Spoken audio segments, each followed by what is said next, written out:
Bold, vibrant textures and colors, all that tell a story. Today, we dive into the art scene in Miami. How has art shaped this community? It's not for a certain class of person. It's not for a certain type of person. Art is for everyone. Local artists and artists from around the world. They're speaking up and want you to hear their message right now on 6 in the Mix.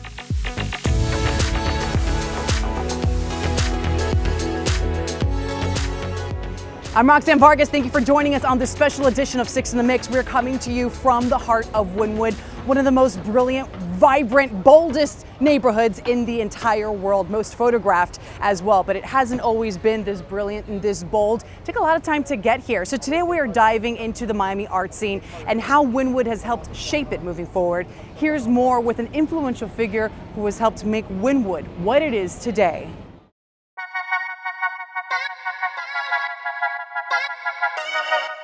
What we've created is free and it's open to the public and it's a driver for the entire neighborhood.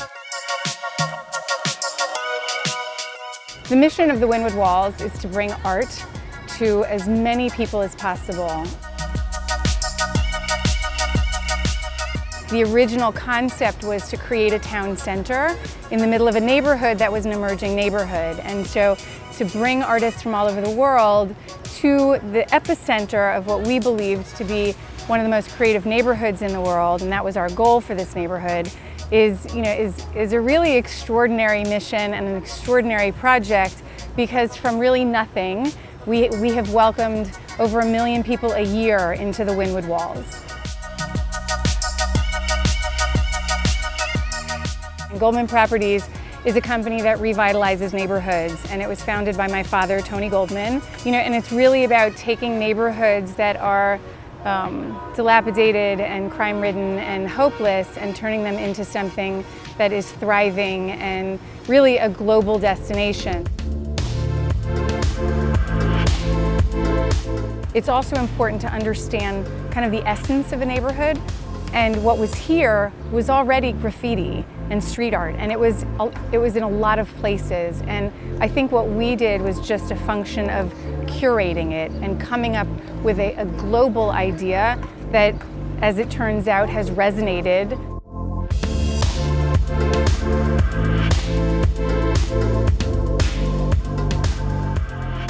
My hope is that businesses and cities really recognize that art is good business. I think companies want to have it as part of their brand.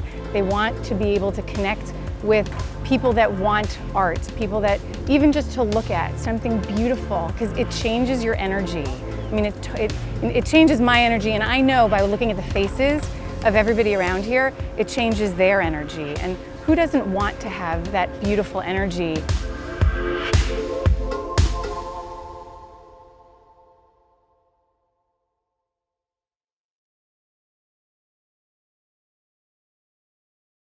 Our next artist is homegrown from the 305, and this is actually his day job. He's a firefighter saving lives like the city of Miami Fire Rescue is getting ready to do right now. But what Jules Raines does when he is an artist is amazing. Take a look. If you had all the money in the world and you didn't need to work, what would you do? That's what you need to be doing. And I feel like this is it.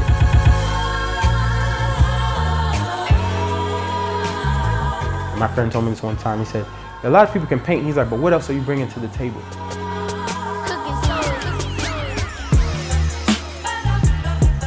With most of my art, it starts with a thought or an idea. I want to get this message across, that message across, but how can I express that? This piece is from my series called Juxtaposition, where I'm taking a gorilla and I'm doing certain folds in the origami paper to create a gorilla. I'm turning into a real gorilla. My brush regurgitates onto canvas what my mind devours. So I try to eat ideas and throw up masterpieces. The crowd I grew up around, coming up, art wasn't popular or wasn't trendy as it is now, you know what I mean? So even though I did it, it was a big part of my life. I kind of not concealed it, but I didn't like throw it on people. So me and my friends, we rarely talked about my art. The juice in creating is the process. It's funny because the first line you do, there's no pressure. But now every gap has to be consistent, you know what I mean? So now it's like laying down the first line isn't the problem, it's every line after. I'm actually in the fire service. I'm a firefighter for St. Lucie County Fire District. That's a Treasure Coast of Florida. In a nutshell, you work 10 days, 24-hour shifts a month. So that gives me ample time to get back to the art. There's this one guy, he always asks, man, you still working here? You know, because he sees me as this world-renowned great artist one day, which to me is dope because there's people out there who actually see the gift that I have. And today we're finishing the teeth off of this origami gorilla. And we're gonna make the teeth yellow. Stick with the primary color theme. Just laying down the bases now of the shading of the teeth before we actually drop the color in it. I feel like minorities in the art world, they're out here, they have the same questions. They don't know how to get a wall. They don't know how to get that exposure. They don't know what route to go about to be able to have their stuff seen in galleries or museums or this, that, and the third. And you know, what I'm doing is I'm just creating an inventory and then pushing it to people. I got to put the legwork in myself. We're at Holmes Elementary School in Liberty City, Miami, Florida, but this was just a way to uplift the kids. So I decided to do Malcolm X. I did it in monochromatic colors, the red, yellow, and blue, the primary colors again, because it shows strength, because those colors can't be created, they just exist. It wasn't so cliche, it's just showing a leader going about things a different way, but still looking for results, you know. Fight on was the theme.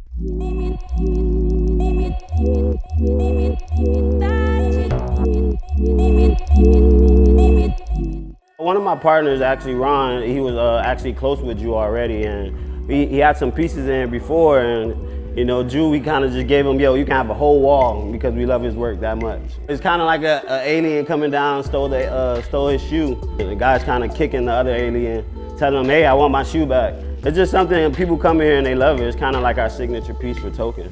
Like I said, we just wanted to keep the concept of Wynwood. We want to be like where we are. We want everybody to know we kind of respect the arts. That's something we grew up around and something we like to look at also, something we love being around.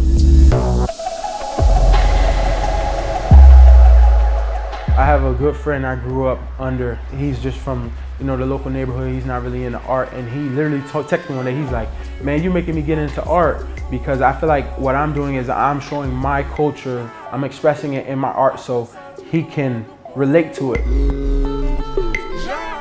I'm opening that door for my peers and my friends to say, yo, look, it's for everyone. It's for you too, it's for us. Art is for everyone. It's not for a certain class of person. It's not for a certain type of person. Art is for everyone. Coming up, meet a local artist whose work is known all over the world, especially here in the 305. He's so good, your Miami Dolphins teamed up with him. Meet Nate D next. From Wynwood to Little Haiti and right here in Little Havana, there is one artist who is making his mark all over South Florida and especially right here on 8th Street.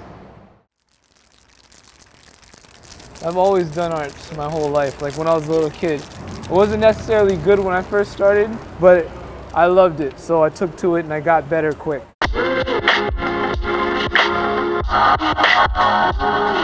But that's what got me into it. That was my original love.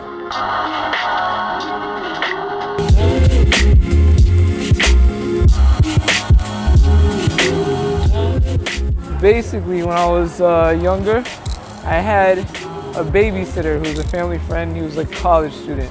He did a lot of illustrations and drawings for the newspaper. That's what he did. When my parents used to drop me off at his family's house to watch us, he'd be also working on his project. So my sisters, they would sit there and watch TV while we were over there, but me, I was so amazed with what he was doing, I'd sit there and just watch him draw. Eventually he told my parents that like when he'd work on his stuff, I'd just sit there and watch him. I'm really into art, so they should start getting me into different programs. Then when I was in high school, I started hanging out with a lot of kids who did graffiti and stuff like that. And that was my second love. This is the lowest it's gonna go for any one point. Yeah, right about there. Feel free to write in the zone if you want. Lettering is my weakness.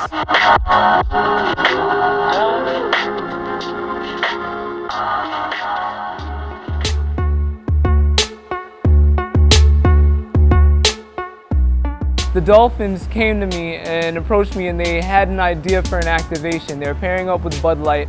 They would do a portrait of 1 to 4 of their superfans. So they basically selected the gentleman in the center. His name's Fred. I met with Fred, talked to him, got to know him, and he brought his friends, which is Malcolm and Moose.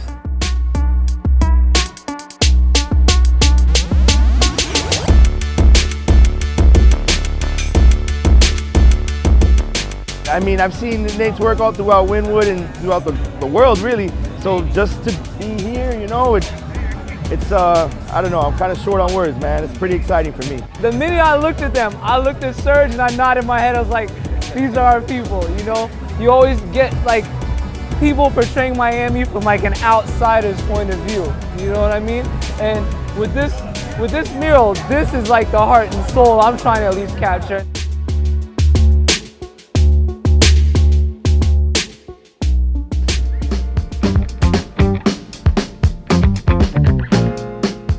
Luckily, I've had the opportunity to do a lot of work out of state, especially within the last year. I've done 2 projects in Iowa. I just came off a project that I did in South Korea, which was amazing. So I think that that's where I'm looking towards, like opportunities to really represent Miami, South Florida, the 305 outside of the state. What I've seen since Basel started getting popular is a change of values and a change of ideals. You know, like in the beginning, what got me into street art and doing murals and things like that is because I realized there was so much more opportunities to do it because of Art Basel and because of Wynwood and the rise of Wynwood and people doing street art and doing murals over there. The current state of arts here in Miami, what I like about it is that, as I said before, there's opportunities to do a lot of things. We have places like, for example, the Perez Museum, where a lot of people, they'll complain about the Perez saying they don't represent local artists, but if you really paid attention, they do have local artists on the roster. You know, the fact that Wynwood Walls might feature a whole bunch of artists out of town, there's still 1 or 2 Miami artists, and I think that it can only get better. What people don't realize is they complain about these big artists that come here and everyone focuses on them, but when they leave, then the focus comes back to us, and we still grow our careers based off of that and get attention based off of that. Right now we're in Little Haiti, we're on the 62nd Street corridor, and the mural behind me is called Seeing and Believing Wisdom. The animals usually are a metaphor for something greater, a greater idea. So the idea of the owl is the idea of knowledge and wisdom. One person has the owl on their shoulder, which represents them believing wisdom. The other person has it on their head, or the mask on their head, that represents seeing wisdom. It got me thinking about a conversation I had last time I painted in this area, and that's that this area of Little Haiti is really starting to experience a gentrification. There's a lot of businesses that are coming in, buying out big parcels of land. And from what I understand, they have plans to change basically the whole nature of this district. So it made me think of the idea of wisdom. Like, it's really good to pour money into communities, but when you develop the communities, I think that there should be a way of doing it that's wise, where you take the people who really make that community what it is and really give it its character, to put them at a seat at the table. I think the reason why art affects culture so much is because it's one of those things that's unspoken. I think that it's a really easy way to push culture.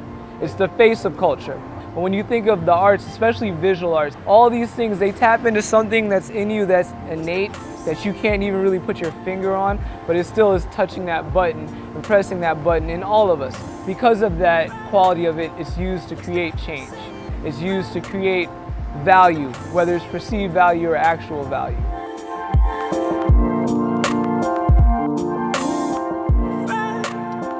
What's the person?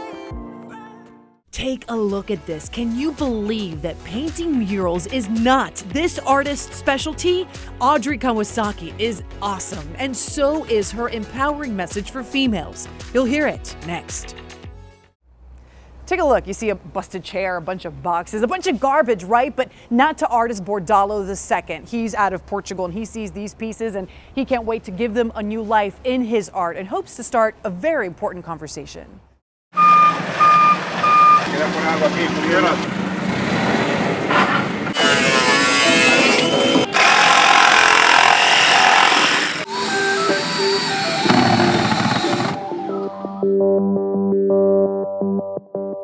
This piece here, it's part of my series of works that I called Big Trash Animals that I've done all over the world.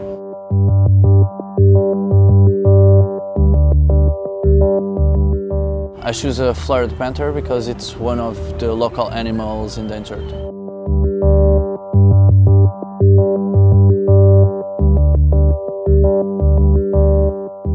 I make these pieces with trash collected from the streets or from junkyards or from recycling centers, and the meaning of the piece is not to make something beautiful made out of trash.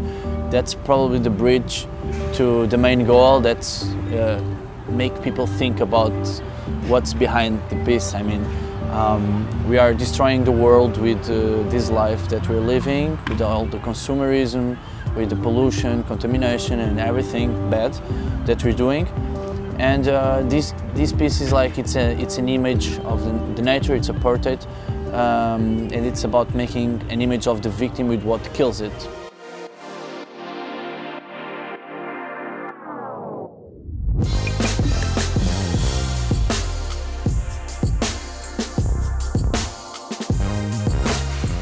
Well, since I remember to exist that I used to draw and paint, it's really like that. Also because of my grandfather, he was a classic painter from Lisbon, so all the weekends and holiday times, since I was really young, I used to go to stay in his studio and learning little things.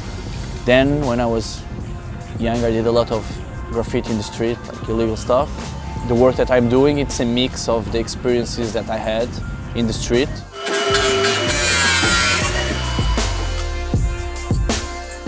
Graffiti gave me this thing about the public space, how to interact with the society, about scale, also about working fast, I think. That's good because you can freestyle a lot. And also mix about my personal interests, and I always care about environmental stuff, animals, nature, the planet, so I think it's just a mix of everything.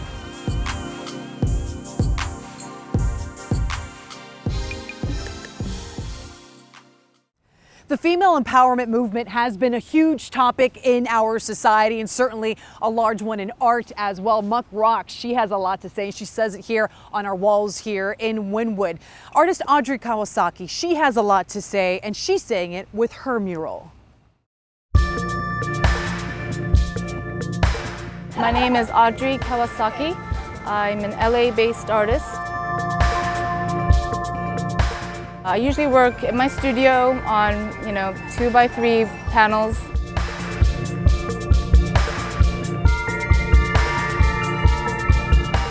Here at Wynwood Walls, and it's only my third outdoor mural, so I'm pretty new to all this. It's quite a challenge because, I'm working outdoors, large, in front of people. It's a challenge, but I'm learning so much, and the vibe and energy here is awesome. I do a lot of portraiture of women. That's my main thing. Focus on the face, the expression, the subtleties of her. So this one is inspired by the last Tibetan princess.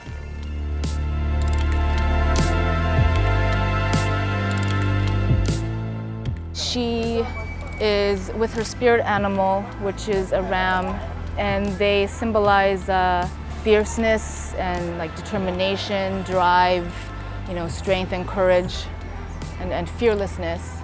And she gets strength and courage from him. And it's about, I paint a lot of women, and especially lately I've been wanting to portray empowering women and giving them pride and confidence and a sense of self-worth. I'm just grateful to be a part of this. I don't do street art or mural work. I'm still new. I usually work in my studio alone, so it's just great to be here amongst these awesome, prolific artists and seeing them work in their process and having conversations with them, because I actually don't really go out much. I you know, and meet and talk to artists too much, so it's just great.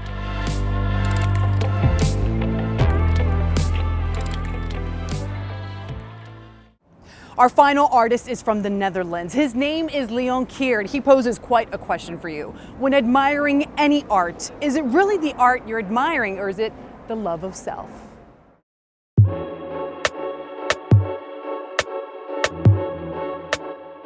We are anamorphic artists from the Netherlands.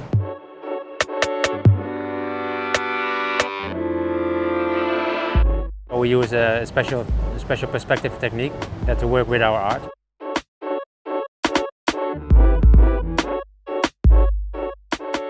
For me is that I walk by into kind of neighborhood and I see a wall. Mostly it's a kind of interesting wall which has some corners or some depth in it. And with that wall I'm already starting to make a kind of sketch on top of that wall to see if it's possible where you can find the wall actually disappearing, or even that objects are coming out of the wall.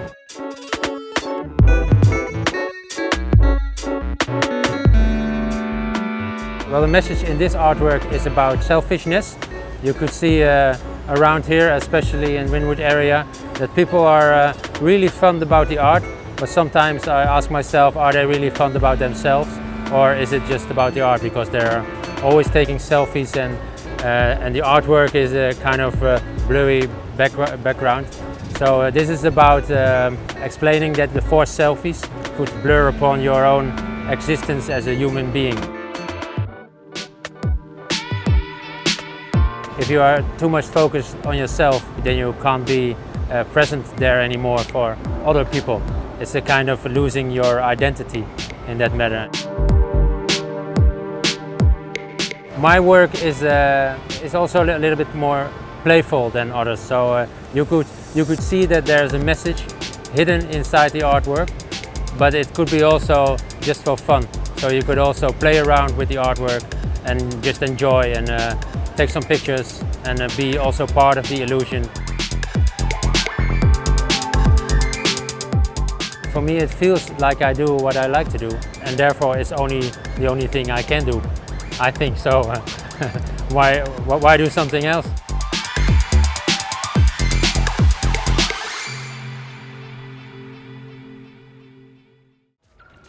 I'm Roxanne Vargas. We have you covered with much more and all the artists you've seen featured here on the show today. Just check out the NBC6 News and Weather app. Thank you for joining us as we have taken this deep dive into art in Miami.